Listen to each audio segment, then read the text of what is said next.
to your neighbors about what you're finding. So this is how we get people motivated, right? Because everybody's motivated to learn something. We just want to be motivated to learn what we're teaching, right? Mm-hmm. So problem-based learning, so in a nutshell, okay, you know that. So it's an evidence-based teaching tool. It doesn't matter what you teach. It is helpful for whatever subject you teach. And it's an active learning method. So what does it do? It increases student retention. You got a sheet that's benefits. So it's a research-supported way to help people learn information on a deeper level. Then I handed this out, please. I did not discuss it. It's a evidence-based way to help students remember information deeper and longer and integrate it with more information in their brain. So if your subject matter is something that you want students to remember for a long time and get it on a deep level and be able to integrate it with other information, then this is a way to go for teaching that. You know, it came from, let me just say this real quick because it's kind of interesting. It came from the medical field where they would like try to go over every bone and every muscle in the entire body, and people would have to just like memorize like, I don't know how many bones and muscle, but how many bones are there? See, 206. And so, but what they're finding is that it was forced remote kind of memory, and so people were trying to just suck it up and get through it. But instead, if they presented like a case of, this is Mrs. So-and-so, she has this disease, she has this problems, where might this be affecting on her body? How might this affect her, this muscle, this bone, this whatever? Then students would be super remembering stuff because it was a more case-based presentation. So that's kind of where this came from, this anatomy and that field anyway. So it very much increases student motivation, and we know motivation. Abby, you'll be interested in this. If you are motivated about something, you tend to learn it. You tend to be engaged in the subject matter, you tend to want to learn it. When you're not motivated, you check out, you don't care. So this is why you might use it. So there's a few key elements. So you have, this is your little report card. So everybody has a report card. So you can go home and you can like make up your own problem-based learning activities for your own classes. And so the key elements are that the first thing, so there's like, what, 6 or 7 key things. The first thing is you have to decide what is most important in my field that I really, really want people to teach. What are the critical like skills or the critical key questions, the critical understanding that people really, really need to know? Because some information is super critical and some information is less so. Second thing, you need to think of it like a challenging question or problem. So you really want to think of it in terms of like, what, not a stupid question. Students know when questions are dumb. Like they know when it's like, that was a gimme. So you really want a challenging problem with no clear answers. You want muddy, really muddy, real world kind of stuff. So you want those kind of problems. So engaging, driving questions. The third thing you want problem-based learning takes time. You can't usually do it in 190, I don't know, do you teach sessions? So you usually can't do it in one 9:50 to 11:30 day. It might build on itself over 2 of those days or 3 of those days, or it can even build over 6 weeks. It could build over whatever you want it to be. But it's not something you can usually solve in one day because real world, messy, engaging questions are not things you like solve in one day. So it takes time. And one of the best things is you get students to go home and look up resources. Oh, you've hooked them. If they're going home and looking up stuff relevant to the class discussion or whatever else, you've got them. So that's the third thing, is sustained inquiry. The fourth thing is it truly is real world. So it's questions that are like, so I teach psychology, so I bring in a real case from real practice, real muddy stuff that's really happening. So it could be any kind of thing. Like they were doing one, here's an example of this. They were doing one that's about advertising. And so they took a picture of an empty street corner in the town where the college was. They brought in the street corner to the students. And they said, what business would be the most effective here? And what data do you need to decide what business should be built here? And how would you advertise that business to the population of people who walk by the street corner or drive by the street corner? And so the students had to do ongoing tons of research about zoning laws, about how many cars drive by there, how many seconds do they stop at that stop sign? What is the target? What is it? Black people, white people, lower middle class, upper? Who's driving by that stop sign? And then they had to make a pitch for what business should go there and how. Then they had to contact people over time. They had to do this. Contact people who would be good target people for those businesses, like a convenience store or whatever else, and see if they could get people interested in building something at that corner. So what it ended up to be was that the laundromat was like #1 massive, like this would be the best thing to build here. And they literally had like, they worked to create a laundromat to be there. So that's a good example of authenticity, right? They're really real problems, not just like stupid problems. The next thing is the key elements of problem-based learning. They give students a voice and a choice. So you ever do the choose your own adventure books when you were kids? You know what I'm talking about? Like you got to choose like what happened at the end, and if you like made the wrong choices, your people would die, or you run out. Like Oregon Trail, you ever play this stuff like that? You know what I'm talking about? I know what you're talking about. But I don't hear So they give students choices, like the example I just gave you, right? They didn't have a preconceived idea that I want to build a laundromat at the street corner, right? They don't start with like a preconceived idea. So they build, students decide how are they going to approach the project. What's their final project going to be? What is it going to look like? They provided opportunities for reflection. So you want to build in, another key thing is they build in chances to reflect about how was the learning process? When did you learn? What was hard for you? What was easy for you? So they build in those kind of questions, which those metacognitive things are associated with learning. Students get public critique on what they did. So they get like an art show is a great example. So the art people, they wanted to come to this today, but they have their faculty meeting at the same time. So they've asked me to come to their art faculty to present this. Because art show is a great example of you get feedback. It's a public presentation. And those are those two last things together. Students take what they've learned and present it beyond the classroom. So it's like a grant that they really apply for. It's like for your class, like a medical grant that they would submit, or something that they would really do, a job proposal or something else. So those are the key elements of it. So now we're going to do one, right? So can you jump over, Abby, to this side? You mind? You just stay there. We could just talk between all of us. So I'm not going to lead this discussion, but for about 10 minutes, we're going to be involved in Carly, and you all are I'm going to shut up, and you all are going to talk through together what are those questions and how would we start to answer them. And I'm not going to judge you as far as like, oh, you're missing this or that. I know this is like psychology and that you're not psychologists, so it's okay. Just participate. So go ahead with question. Did everybody read the question 1? Did you get that far? Oh, yeah. So go on and you can jump right into question 1 and start to answer it. Yeah. She seems disengaged for some reason. Yeah. My thought initially was like something traumatic happened and she's just disengaged herself from life. Yeah. But then I also thought maybe it was the way her teachers were teaching, just given the context with which we had this. Yeah. It's clearly obvious that something has happened, just with a drastic change from being an excellent straight A student, not missing days, to failing every class and skipping periods. So there's something that's going. So your thoughts, Abby? I don't know. I don't think it's something at home because she still likes her parents and doesn't hide anything from them. So I think it's something at school. Did you all read yet? Number 2 is a long way away. Did you get to that far yet, or no? Do you need some more time to read?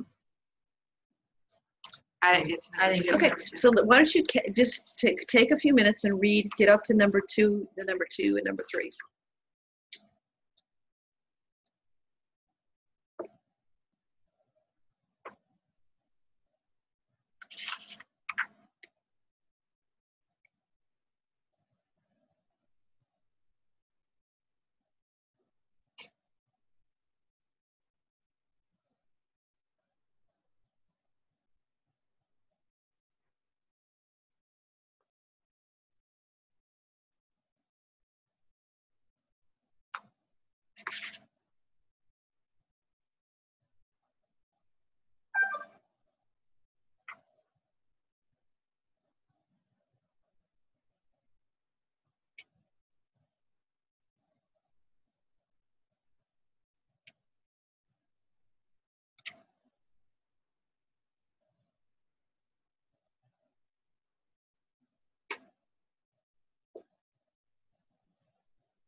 What do y'all think about number 2?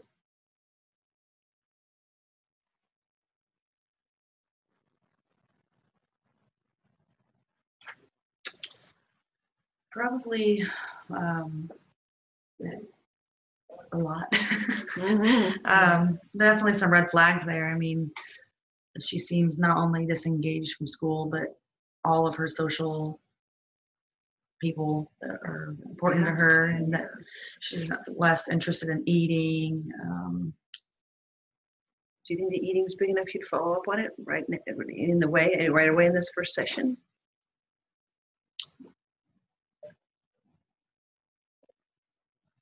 I think I'd be more concerned about her total disengagement from everything. Yeah. Would you ask about suicide?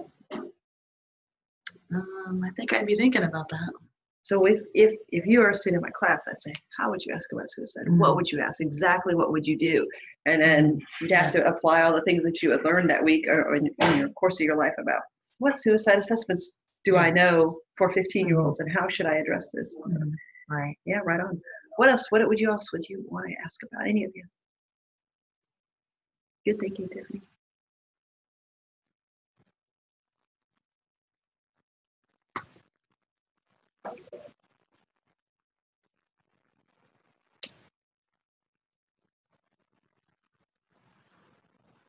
Lisa, you think of anything you want to I don't ask? know. I mean, I can't really, just the being, like she said, disengaged from everything. It kind of makes you wonder, like, are you hanging out with different people? Are you getting into things that you shouldn't be?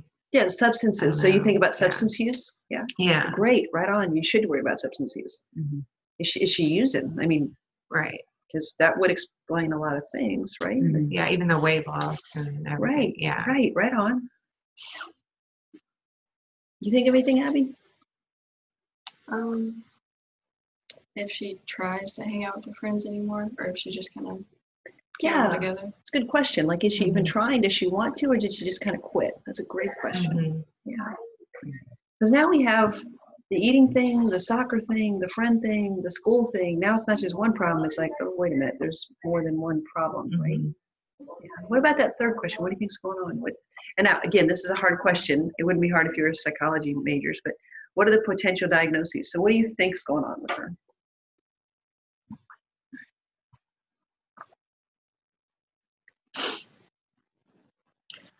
To me, like, it keeps talking about, oh, this was about a month ago. And like, I find myself wanting to put together like what happened. Right on a timeline. At that time. Right, good. Yeah, me too, because it happened so abruptly. Yeah. So you do wonder about trauma or something. Right. Was she sexually abused by somebody, or was there rape, or was there something that happened really near that time that really offset all these things? That started to happen. Great questions, fabulous questions. And what I would do, even though these questions would be hard for an undergraduate student, I would do them anyway. Do you follow me? Because one of the things about problem-based learning is I ask you questions that are over your head, and that's consistent with problem-based learning. And then I scaffold you and help you find the answers. So I wouldn't expect them to know, like, oh, depressive disorder, post-traumatic stress disorder. But I would, let's start thinking about those things, because then they get curious and then they want to be introduced to those things. They're like, well, tell me more about depressive disorder. So instead of lecturing on depressive disorder, now they might say, what are the criteria of depressive disorder? You'd be interested in that right now, wouldn't you? If I said, here's the 10 symptoms of depressive disorder, you would want to know that. Whereas if I started a lecture with depressive disorder, here's the 10 symptoms, you really wouldn't care. But now you care. Right. How do I assess suicide in a 15-year-old? You would care. Substance use. What are 3, because this kid's wanting to leave this room, right? What are 3 simple questions I could ask to assess substance use in a 15-year-old? If I had those 3 questions, wouldn't you want to know those? Versus if I was just generically telling you about substance use intake, you wouldn't care. but Right. now you care. So go ahead and read to question 4.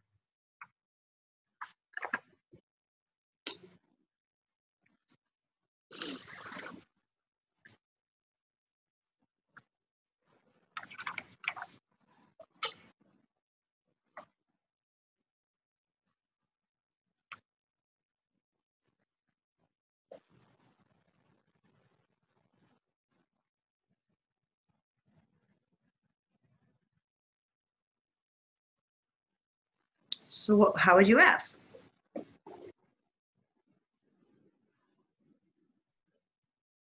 I mean, would it be too blunt to just ask if you're not hanging out with Diane? So, so who are you hanging out with? Because, you said you're not hanging out with Diane as much. Or it might work great and it might backfire, right? Right. It's terrific. It's like, ooh, could you get away with asking her, well, you said earlier you were hanging out with Diane, so who are you hanging out with?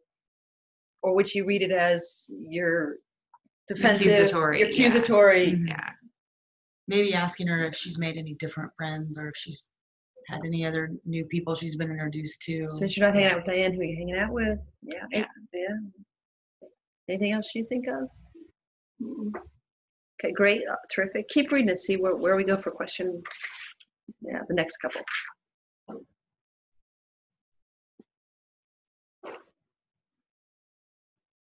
Hey, what's your overall impression of Mrs. Salmon as a therapist?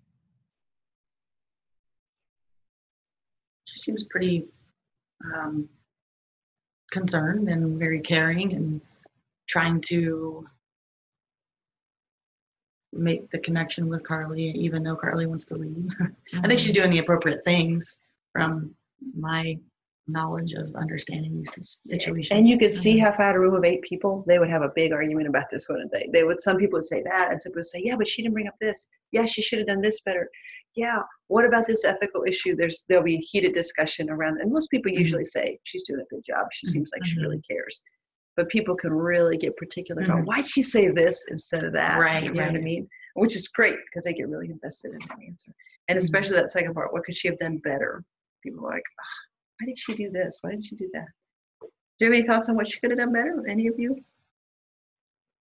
I thought it was a little odd, like, how much do you want to die? But I guess It's a pretty direct question, isn't it? Yeah.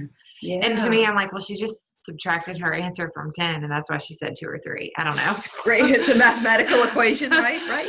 And so, wouldn't you be interested in like the research behind that scale? Would you be like, I want to know more about, and understanding is wanting to die and wanting to live on 2 ends of the same scale? Or are they 2 separate scales? Would you be interested in the research on that? Yeah. You would care. Right. Right on. Great questions. And how about the 6th one? How concerned are you about Carly's suicidal intent? Are you all concerned that she might kill herself? What do you think? Maybe are you worried about her that she might kill herself? Or you think no, she's not really probably gonna kill I herself? don't think she really would. Don't think she would.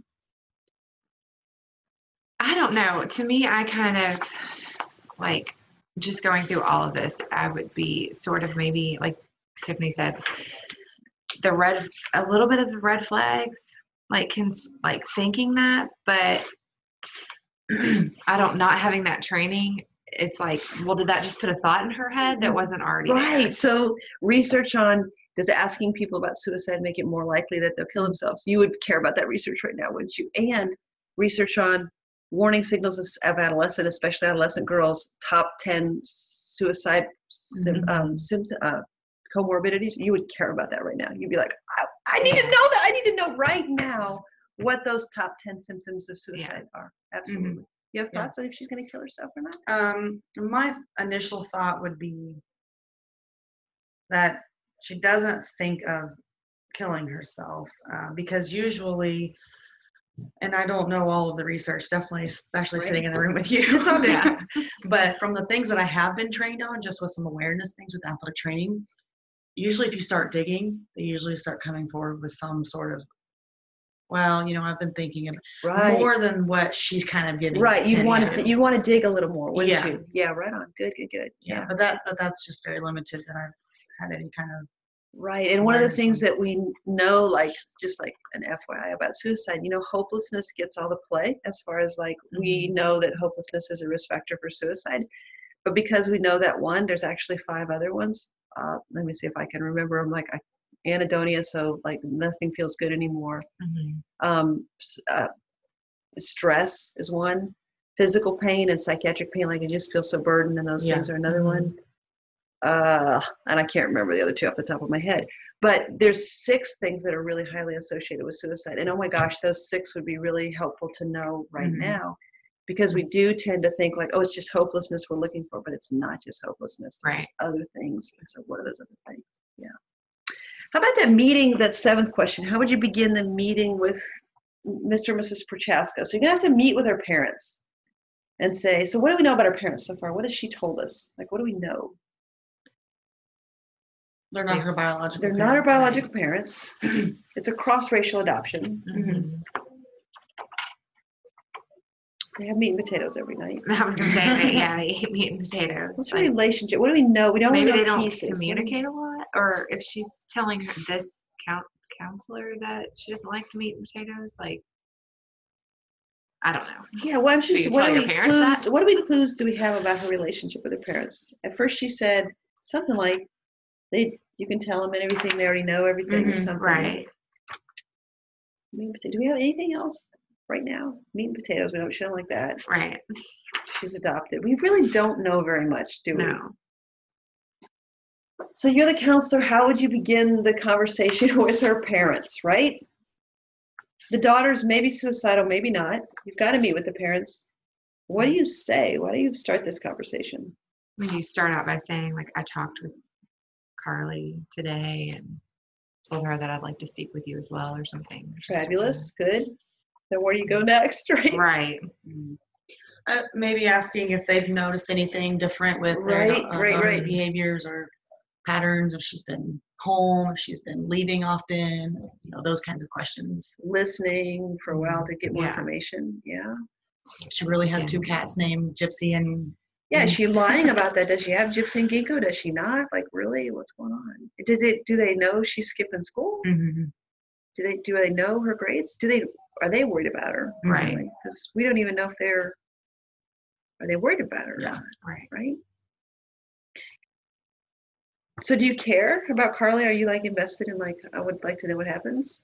So these are 7 of 30 questions. This is like 1/10 of the story that goes with Carly, right?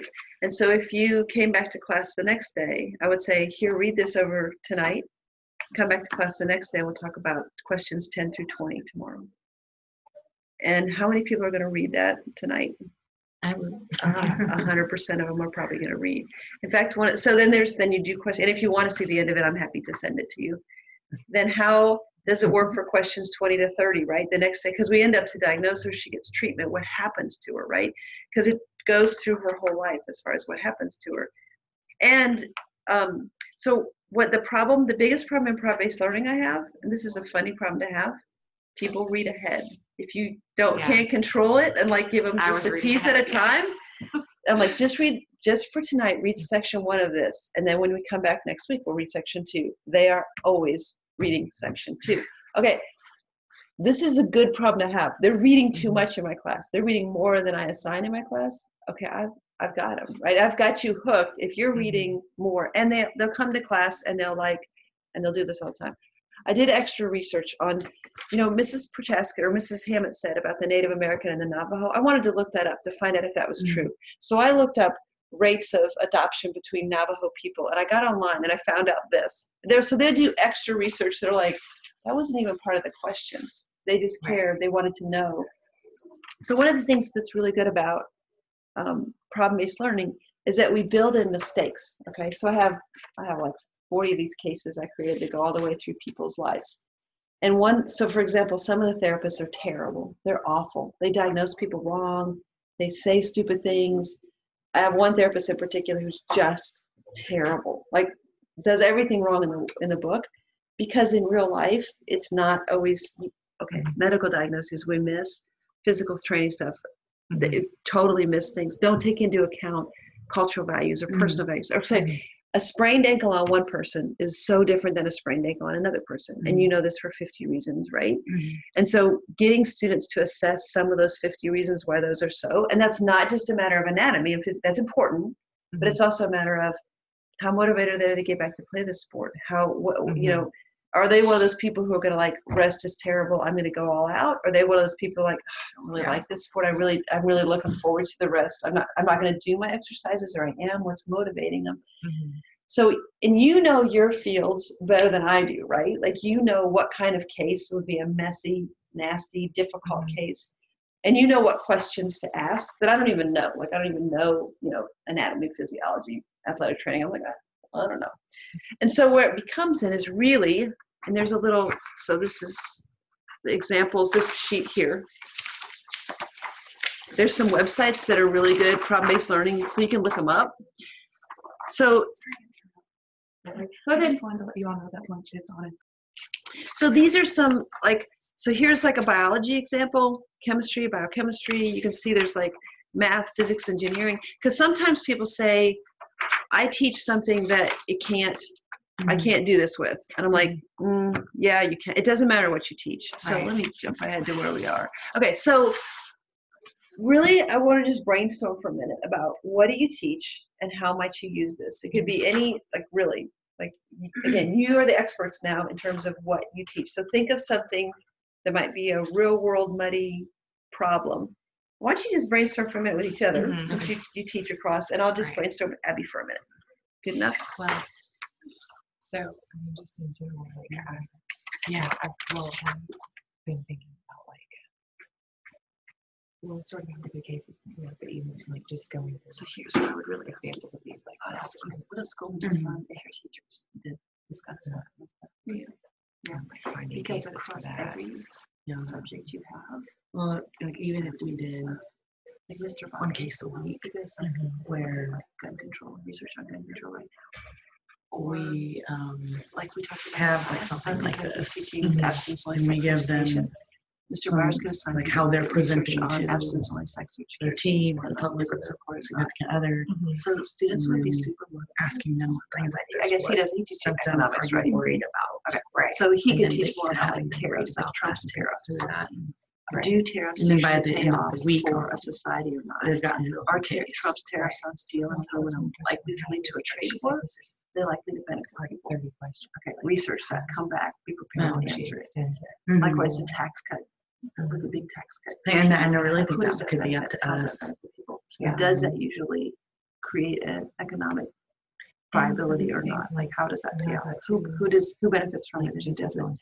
Does it increase income disparity among less and white how people they're versus rich people? What are you Or concerned does this about? benefit? Who does it benefit? Even if we had them like chat. So if Mr. Myers what was would like be your next question? extremely like into Yeah, this, I you like might to be tell assigning them those to things and you might debate Yeah. too. Yeah, Or that's a you good might point. like What do you want to investigate? other further? kinds of things. He might have case studies on them, like what if you Maybe were they president, come what up would with the you do? questions Or if and you then were they the have to chief get the economic answers. advisor, Mhm. Donald Trump, what would Right. you say? Should I do A Like, or B? think of something He could else. so teach Yeah. you economics. Think of It would be another so question or interesting path. This if you just did that instead of like kind of makes you. likewise I he don't could do know how to like say it here's your personal eloquently, but retirement like portfolio. where to Yeah. take your How mind much to you what have question. saved. So Do you want what to is that invest in this question? company And, or this you know, company? can you do a Here's little the bit of mutual research? fund, Kind of here's like the she said, load, how here's the everything else. will Yes, motivate them tons to of questions. look at some side or Super fact check motivated. something. Yeah. And then the winner would be Yeah. like, who has the most, who saved the most retirement? I was You know what I thinking mean? like, because I And it could be teach real their world kind of foundations class, and at that point, they're still like kind of shy and stuff, don't know each other. So So I could there's lots utilize of it in that ways to do class it. just to get them thinking and talking to one another. Yeah. But in my last class I teach them, which is their last class, So do your the- teachers do of the any pieces of program, this? they have to come up with a budget for an athletic Mr. trainer, and then they also have to Martin design a Yeah, facility. yeah. So this would be a great He's really opportunity big. for me to show them a I don't picture have of an Miss empty Martin, room. I mean, this chem, like And, chem maybe, labs are a like, good the example whirlpool's of this there, kind of but stuff, 'cause it feels more real. What else do you need? What What budget are you going to use? Like, oh, I have to go research a budget. I have to go. Right. So Figure out how much your Mhm. shop Sarah costs. is like playing stuff. Yeah. Oh, I don't know him very well. What does he do? He teaches like And that would be biology, make it more interactive plant and soil, fun, and natural as resources, opposed to just giving me a assignment. Yeah. So what does he do? Yeah. like, in there. Yeah, because we're like kind of chunking it out that way too, and it's less like, I mean, just like in her example, it's not like you're just giving them 30 questions to answer, and it's really Yeah. going back and forth with it. Yeah. Stay alive. Yeah. And how you care about how much work. Yeah. So, do you guys have some ideas? Mhm. What could you do? So we actually supplement teach a course together. Nice. So she teaches the anatomy and neuroscience courses for athletic training and OT, but in athletic training, she is a 4 credit hour class, and I have a credit hour of that I kind of come in. We call it clinical correlates. So Cool. trying to bridge that knowledge in the classroom to, application in the athletic training world. And so we were just talking about how we actually do case studies in there, but if we were to kind of separate it out like this and only give them some of the information and make them come back with questions and then some of the answers they came up to with those questions. Right on. That'd be awesome. And kind of using that more to drive the class period. Yes, you've got it. Instead of because we did it last time and it was good, but we ultimately kind of had that as an assignment. It was like a project. This is your case, then work through it, present it to the rest of the class. And so I think if we did it this way, we could do more of them and get them going back and forth. Right on. And too. Eventually you could teach everything you wanted to teach, right? About the anatomy, the physiology, but what are the other things that you cover in that class? What is the concussions, spinal cord injuries, neurological treatment conditions. of those, diagnosis, treatment, what are you covering? In that class, we discuss the recognition of signs and symptoms of,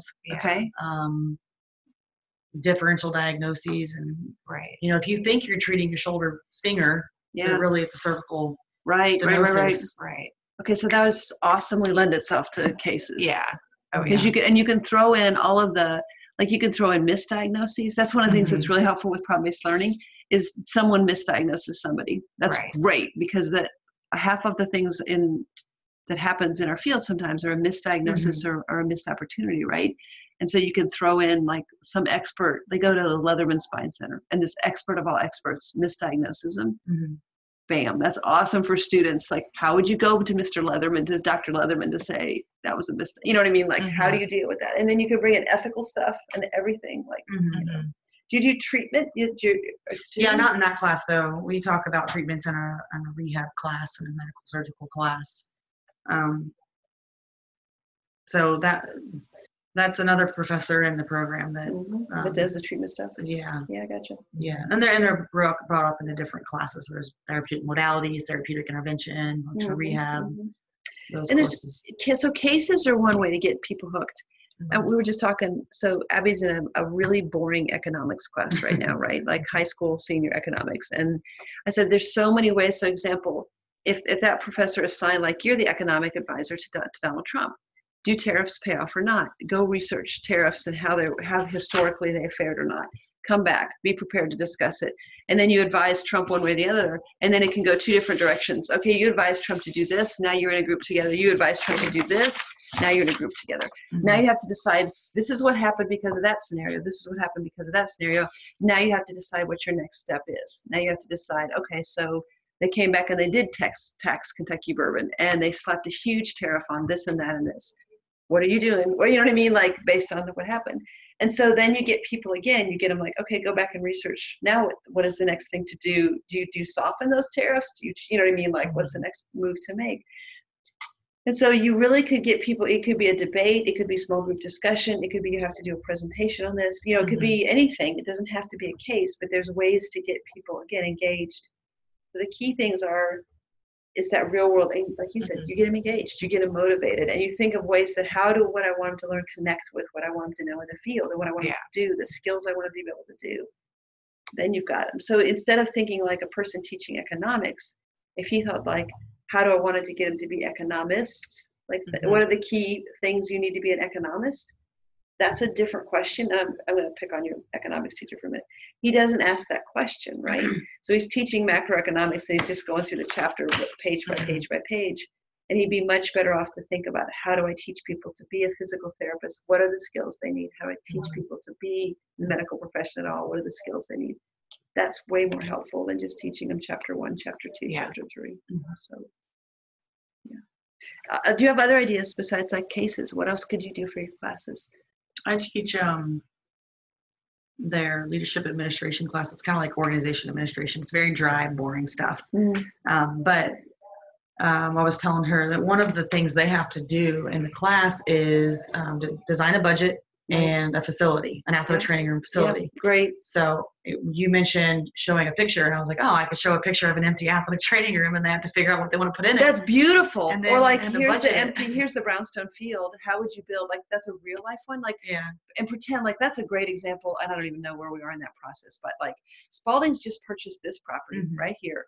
You have this much budget. How do you design it? And then literally, like in a dream world, people go to the top 3 presentations will go to President McClure to be voted on for how to design that athletic, this part of that athletic field. Like, like that is such a cool opportunity to be able to do those things. So, because that's that public feedback. Like if you really get to go to Dr. McClure and suggest those things, like that'd be really cool.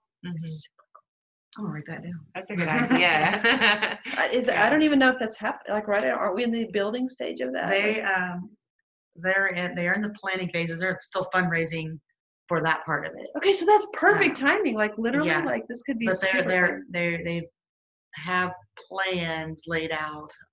I'm not in construction, so I don't even know what those are called. But what's it called? Yeah, blueprints. Blueprints. Thank you. Yeah. So if you sure you're not teaching people to be architects, right? But you are teaching people, like, so how could you take the budget or the blueprint and make it something leadership? Because you could like keep going, because I don't know, so I don't know your field, right? So here's the blueprint, here's the budget. What kind of questions would your field ask as a leader? If you're in charge of that project, what would your people need to be able to ask or think or do? Access, as far as because an athletic trainer needs to have access for a gurney to go in and out of, good thinking. and wheelchair access. Nice. And then also there has to be ground fault interrupters. So you have to think about outlets. You have to think about, if you're hoping you're going to have a whirlpool, right? You got to think about the flooring, the tile. So those are questions. Restrooms. Nice. Yeah, those are. So would people in your field consult with other people? Would they have all that knowledge, or they would work? So typically, in any athletic trainer's lifetime, if they're working in a traditional setting of an athletic trainer, maybe at a college, I don't even know what the percentage of it, but if you have the opportunity, if there's a new athletic training facility built during your time, that's like once ever that's going to happen to you. And it's happening right now. Yeah. Our students, this is amazing. Yeah. So we are responsible for knowing how some of, like for example, the ground fault interrupters have to be so many feet off the floor and so many spaces apart. If you have a wet room, you have to have ground fault interrupters. So we might consult with the athletic directors who might be consulting with the contractors. Right. So we might not be actually talking with the contractors unless we're in charge of the project, but I don't know how often that actually happens. So all those things together, like if you're you're a leader and you're on this team of people who's deciding that, that would be a great task for your students to totally take out and just do so many things with. I think that's cool. And then you can have, because I'm sure there's things you teach about budget, right? And I'm sure there's things you teach about like roles and boundaries and who's in charge of what. And you can, so you can have a blurry violation of someone who, like whatever, in my field it'd be someone wants to date you from, you know what I mean? So you can do those, kind of throw those monkey wrenches in too, like. Absolutely. You can throw in that you want a whirlpool, but your budget's only $10,000 and a whirlpool's $6,000. Right. So do you decide to get the whirlpool and go less on everything else, or do you negotiate and find other bids on whirlpools, or do you ask for more money? That's awesome. That's really amazing. That's fabulous. Yeah. So there's so many things that you can do that are just real world kind of messy problems. Yeah. So then what about more, Annette, what are some of your other classes that you teach that you would think of? Lisa, what are some ones that? Yeah, I've been thinking about I like this idea where you kind of read through a case or something and then you have the questions back and forth. But another kind of idea that I've been working with or playing around with is like just giving them a set of some questions that will ensure that they're reading what they're supposed to be reading, and then using that to kind of drive like discussion of those questions to sort of drive the lecture a little bit more. Totally hear you. How would you do that? How would you get them motivated to learn those questions, to answer those questions? Well, I like that idea of like splitting up into groups, and then and I'm new to the whole teaching thing too, so just learning some of this stuff. But one idea that I thought was neat was the jigsaw Yeah, that's cool. approach, where they like each person then becomes responsible for learning that within that group, and then going back and teaching it to their other group. Yep, good research supported way to nice. So those are just kind of some ideas. But like one thing I tried with anatomy, which I think could be a good idea, but would need to be improved, like is just kind of having questions, sort of case-based questions that they're answering, and like sort of building on those and having to explain the anatomy behind them. But I think where I've gone wrong is just having those as like questions as part of an assignment. Right. Because they just like answer them, and they're like, whatever. So when they have to read, for example, for my class, a chapter on clinical interviewing, and I said, okay, you're really going to want to read this chapter to know how to do a clinical interview, right? This will be relevant for you all, but you have to again translate it into your field, right? And then, so I come back to class the next day, and I'm like, okay, so I'm going to randomly pick 2 of you to lead an interview, and you're an interview team, and then I have randomly pick somebody to be their expert if they get stuck. And I say, you have 5 minutes to prepare. I'm leaving the room in 5 minutes. When I come back, I'm going to be a 15-year-old boy with conduct disorder who took the bus to this interview. You're at a community mental health center. I've been sent to you because I threatened to blow up the school. You have to decide, can I go back to school? How serious was my threat? You have to make a decision about my actual safety level that day to find out if I should go back to school or not. So I leave the room for 5 minutes. They're frantic, right? They're like, holy crap, who read? Who did I? You know what I mean? So you didn't tell them ahead of time that you were going to randomly pick someone. You need to read for this next week, which it's always going to be something different, right? Because it's like something's going to be a quiz. Quiz motivates people, but this really motivates people, right? Problem-based learning really motivates people. And so I'll say, and so then I leave the room, and then they're like, okay, here's what questions, what do we need to do? And then they're consulting with their expert person. And then when I come back in, I have actually a Hellboy t-shirt. I have a mohawk hairdo. I have mirrored sunglasses. I come back in, and I mean, I cuss terrible. I'm the most difficult, jerky 15-year-old boy ever in the world. Like I am not easy. I have my feet up. I'm like, I asked like 50 times, can I smoke in here? What the F? Why can't I smoke in here? And they're like, that was not in the book, right? It's not in the book to say, how is this 15-year-old, like, what do we do with this, right?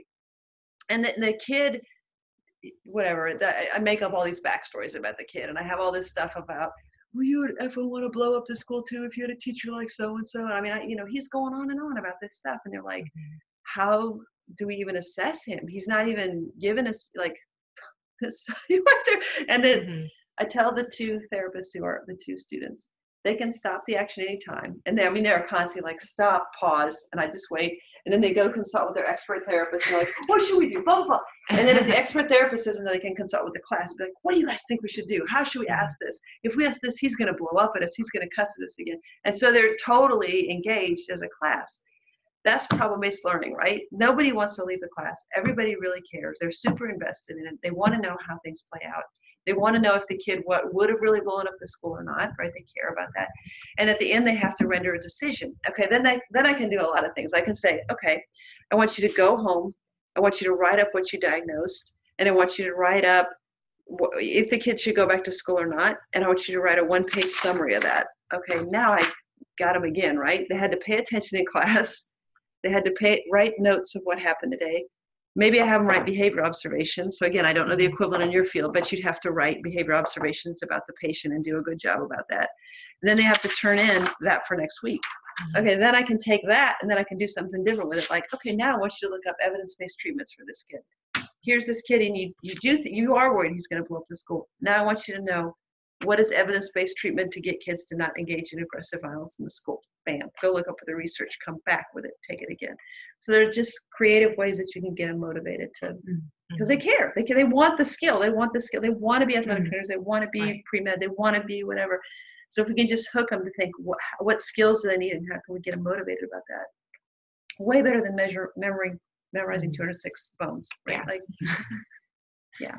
Yeah. So that's really it. That's the whole thing about problem-based learning. Like, that's like it in a nutshell. It's So is that how is that all you do? Just problem-based learning? no, I mix it up. Yeah, that was gonna be my So, question. I do a lot of this sprinkled throughout. I'll do debates. Like, we just debated. Okay, we had a really good debate on. So the big debate we had last week, and they had to research on their own. They had to come to class prepared. They got randomly assigned a side. Was our fathers necessary or not? Which is a super hot issue, because the question is like, well, there's research on lesbian parents, and they do a fine job raising kids. So what is the role of fathers, and is there a value-added role of fathers? And if so, what is it? And how do we look at the data long-term to understand what the benefits of a father is? That's not an easy. That sounds maybe easy. Like, well, of course fathers are important, but it's like, from a data, but how can you argue that? And then the debate in the other class it was even more hot. Oh, that was super hot. That one was, should we encourage transracial adoption or not?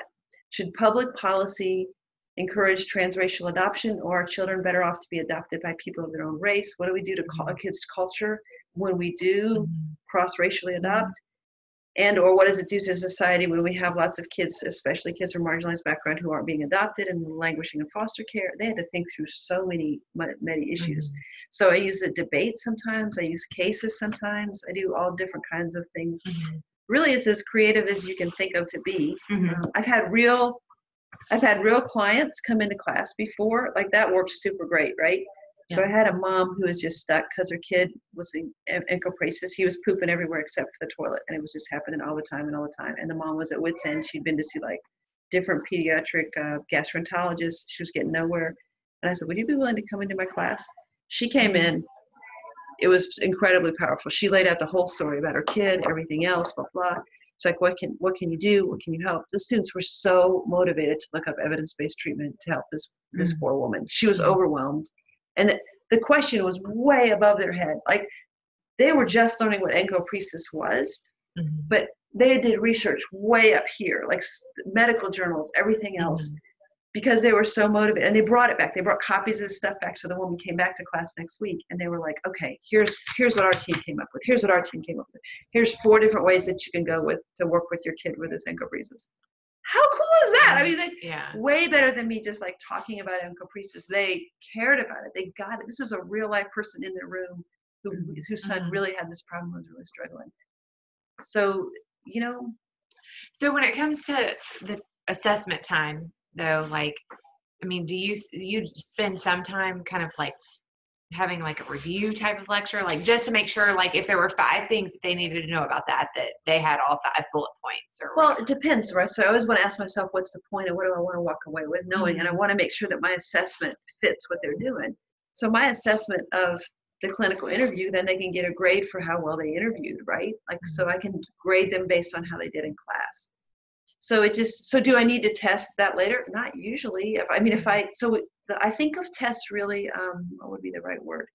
Tests should contribute to learning. Okay, so one thing they do is they give me feedback about if the people are learning or not, but I want to design a test or an assessment measure that really helps them learn too. So I want to be thoughtful about, what does that look like? So an example of something I might do for an assessment measure, like, I have mock oral exams.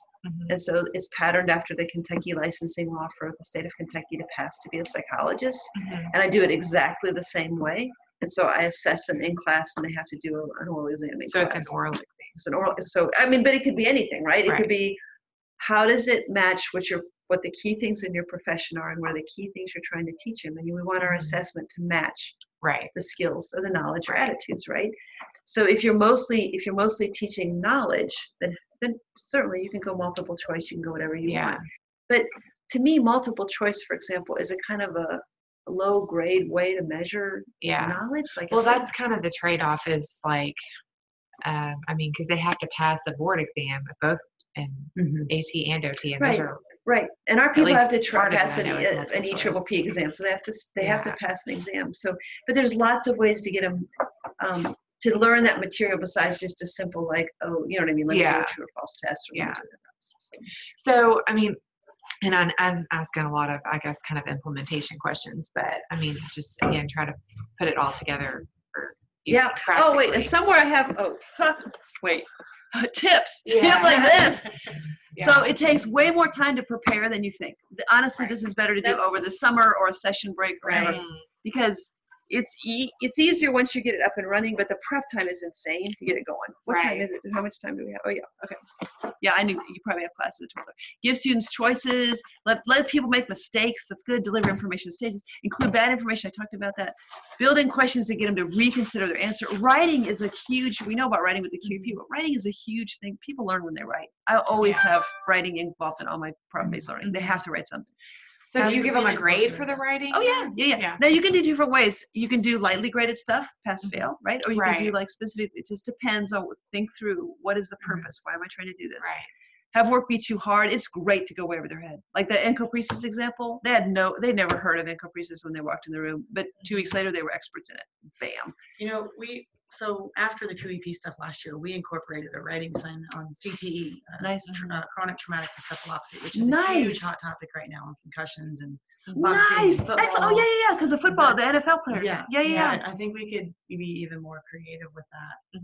It's like giving them a scenario of someone like Mike Webster from Concussion, the movie, where he has all this behavioral stuff and then commits suicide. Perfect. What happens? Why?